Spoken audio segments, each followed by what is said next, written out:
Hello there, Sonia here, and I welcome you to another session of Grammar Forward. You know that we are already done with a series on parts of speech, and today we are going to have a look at some of the most common errors made with parts of speech. Come, let's find out what those errors are. Here is the first sentence for you. What is the time in your watch? Can you identify the mistake here? The mistake is with the preposition in. So this is wrong and we need to use here by.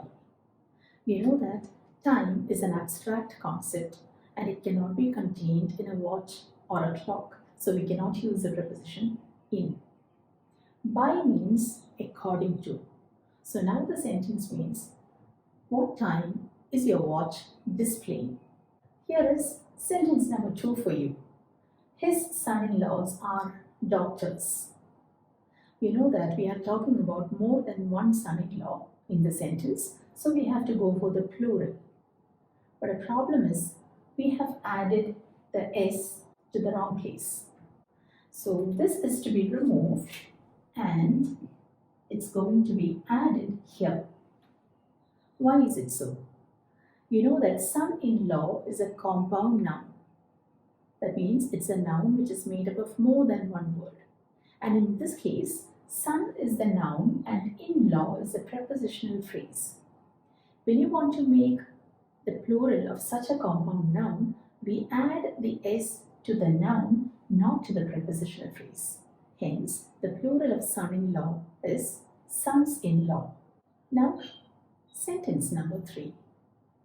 Neither the manager nor his assistants is here. I hope you are able to identify the mistake. Here the mistake is with the verb is. This should be are here. And why are we using are? You know that when we connect two nouns with the help of neither nor or either or, the verb should agree with the noun that is closer to it. So in this case we have the manager and his assistants. So the verb should agree with the noun that is next to it. So it is assistants plural. So it's not is, it's are. On the other hand, if we had the manager next to this verb, we should have gone for is. Moving on to sentence number 4. He behaved cowardly.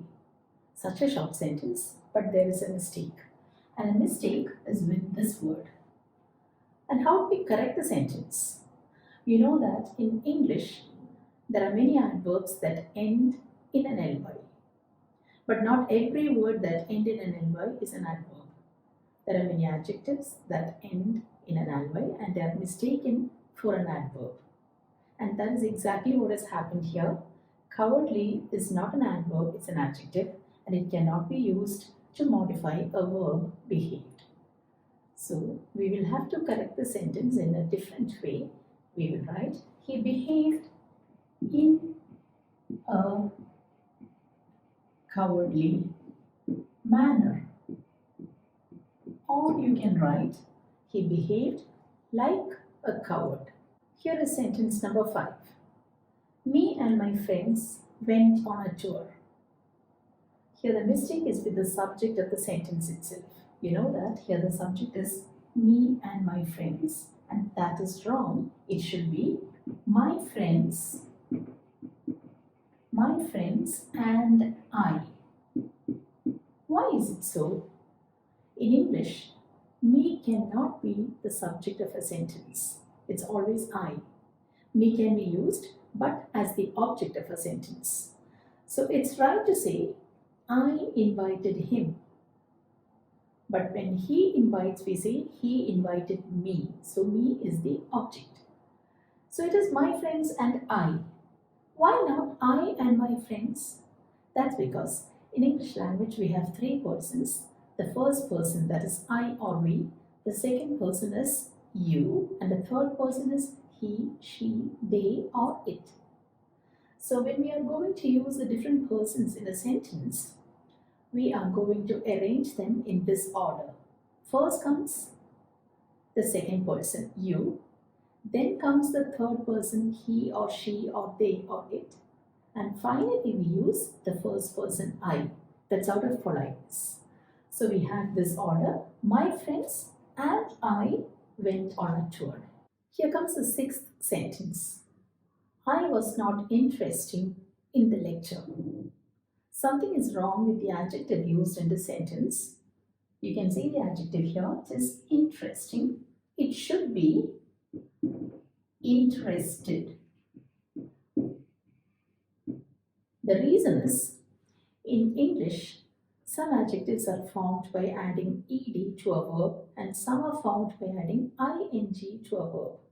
The adjectives with ing are used to describe the effect of something, whereas the adjectives with ed are used to describe how somebody feels. So in this case, I'm talking about how I felt.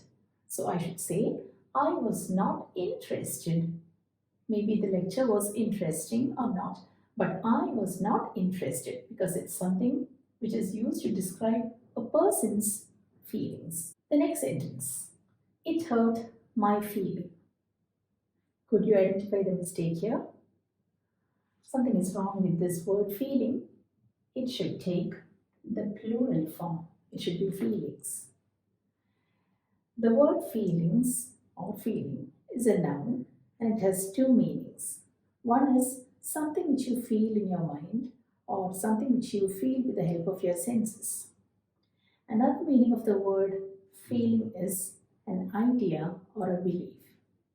So when we talk about an emotional pain, we have to add the S. We have to make it plural. So it is feelings. For example, I say, it hurt my feelings. On the other hand, when you talk about an idea or a belief, you use it in its singular form.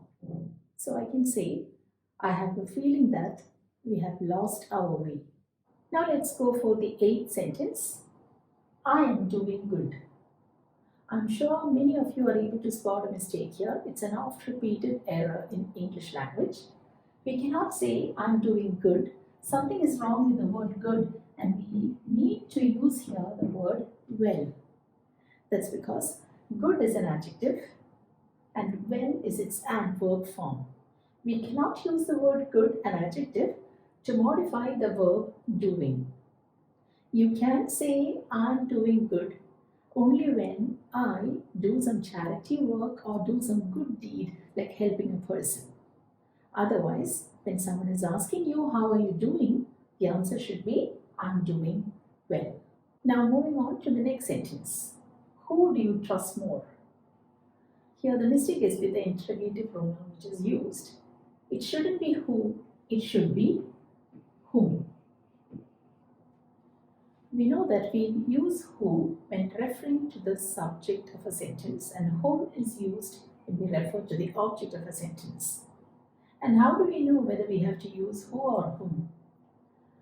When someone asks you who do you trust more, you usually answer I trust him or I trust her. So we are saying I trust him. I trust him or her. I didn't say I trust he or she. That's because here this refers to the object. And hence in the question we have to use whom, not who. Here is the next sentence. Although he was tired, but he went for a walk. I believe many of you are able to spot a mistake. We are using two conjunctions here at the same time, although and but, and that's wrong. So we can say, although he was tired, he went for a walk. We just omit this word but and the sentence is right. That's because although is a subordinating conjunction and we use this conjunction to introduce a contrasting idea. But is a coordinating conjunction. So we cannot use both of them together. So either it is, although he was tired, he went for a walk, or you can say, he was tired,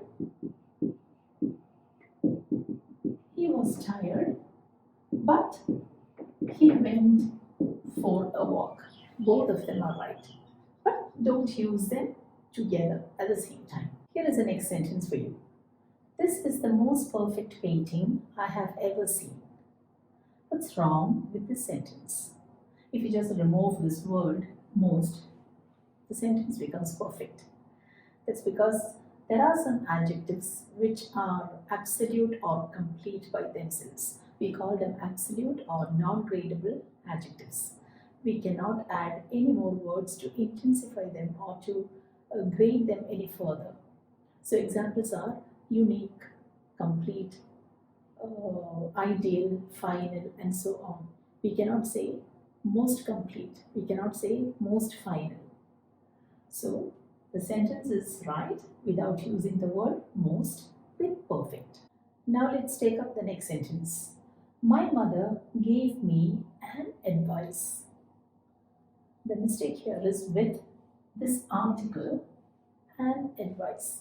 That's because some nouns like advice or information or news are always used as uncountable nouns. So with such nouns, we cannot use the indefinite article a or an. But we can say, my mother gave me a piece of advice. So here we can say, a piece of advice. That makes a sentence correct. Sentence number 13 is here. I prefer coffee than tea. Could you find out the mistake here? Something is wrong with this word than. It should be replaced with the preposition to. So when you say, I prefer coffee to tea, it sounds better. We can use the word than with other words of comparisons like better than, or you can say rather than. But with the verb prefer, we always go for the preposition to. Let's go for the next sentence. The question is, how did you lose your phone? What I meant is, how did you lose your phone? But what I wrote is, how did you lose your phone? The difference is that lose is an adjective. It's the opposite of the word tight. For example, you say, your shirt looks loose on you. Loose is the verb, and because they have almost similar pronunciation, people find them confusing. So it should be, how did you lose, the verb form, which should be used here. Here is the last sentence for you. You're most welcome. I'm sure you're able to find the mistake here. It's with the word your. It should be your. Because they are pronounced in the same way, people find it confusing.